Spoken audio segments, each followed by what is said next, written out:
Welcome to CW 1.4. Today we're going to talk about complex numbers. So I know you guys covered this last year in Algebra 2, but it's been a while, so I just want to jog your memory. Complex number is like an imaginary number, like I. So recall I is the root of -1, which means I squared is -1, I cubed is -I, and I to the fourth is 1.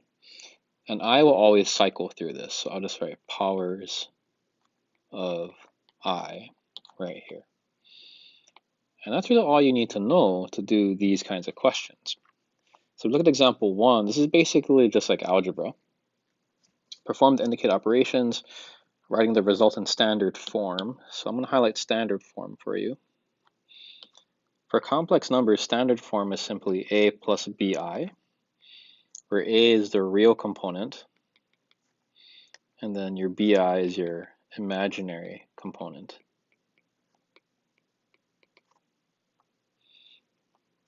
So all we're going to do here is combine like terms. I see a 5 and a 7. Put them together, that's 12. -11i, positive 4i, that's -7i. For the next one, be careful when you see a negative like that.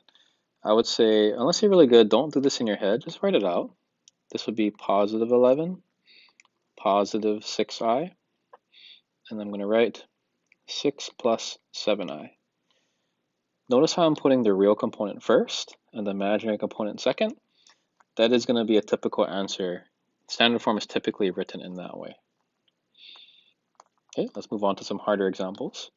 We're going to distribute this. That would be 12i minus 20i squared. Now notice you see I squared here. You must remember that I squared is -1, which means that really becomes 12i plus 20. I'm just going to rearrange it to make it in standard form, 20 plus 12i. Here we have a foiling question, so we'll just FOIL it.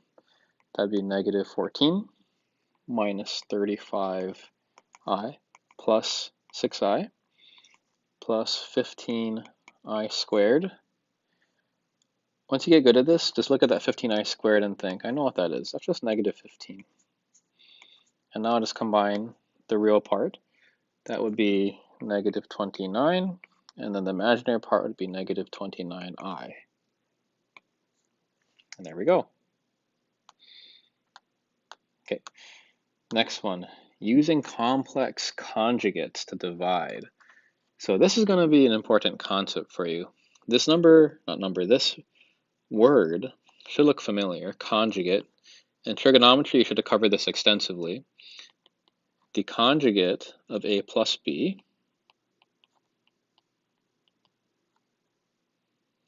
would just be a minus b. So same thing we're going to do, or same concept we're going to do here. We have the 7 plus 4i and 2 minus 5i. So I'm just going to grab this problem right here. And you can't have an I on the bottom. It's kind of like having a root on the bottom, so we don't want the I there. So you multiply by the conjugate of the bottom, 2 plus 5i over 2 plus 5i. Now this is cool because right here creates a difference of 2 squares. So when you multiply this, watch what happens. The bottom just becomes 4 minus 25i squared. Notice how the middle terms cancel. And that's great because 25i squared becomes -25, which means the whole bottom part simply becomes 29. On the top, you got to FOIL that, so I'll just do that for you. That'd be 14 plus 35i plus 8i plus 20i squared. Again, I'm going to get this habit of crossing that out. That's -20. And let's simplify. That's -6 plus 43i.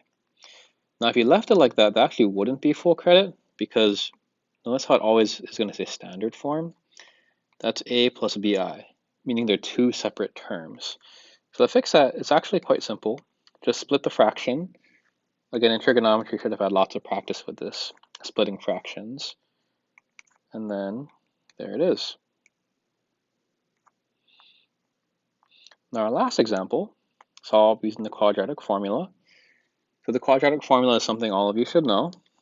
X equals opposite b plus minus square root b squared minus 4ac all over 2a. Once you're in pre-calc, I would hope that you can just do it in one shot. One shot meaning you can just kind of plug everything in as you go. So I'm going to write x equals opposite b would be 2 plus or minus the square root negative 2 squared, that would be 4, minus 4. A times c would be 4 times 3, which is 12. And then the bottom would be 2a, that would be 6. So let's work this out. 2 plus minus the square root 4 minus 48, that is negative 44, all over 6. And notice how we have a negative in the radical. So normally, like in Algebra 1, they say like no real solution, right? So once you have that negative, that indicates there are two imaginary solutions. So in algebra, you talked about how to proceed, and we're going to do that right here. 2 plus minus. Essentially, you split the radical so that you have a perfect number on the left. So in our case, we're going to put 4 plus your negative 1, and then 11 on the right. That's all over 6. The reason we do that is because now I have 2 plus or minus. The root of negative 4 is 2i, root 11. That's all over 6. And now it's simplified, from the radical anyway. Once we're here, we just separate it one more time and simplify the fractions. So I get x is equal to 1 over 3 plus or minus root 11 over 3i. And we're done.